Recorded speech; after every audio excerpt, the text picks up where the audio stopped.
লহ তুলে বক্ষে শান্তনবাস, দেহ তুলে চোখে কাঁদিছে তব চরণ তলে ৩০ কোটি নর নারী গো।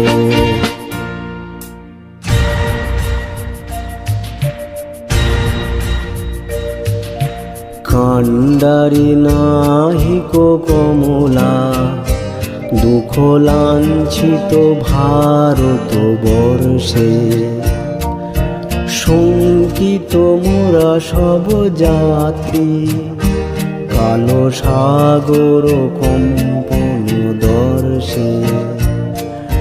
তোমার অভয়া পদস্পর্শে নবহর্ষে পুনঃ চলিবে তরণী শুভ।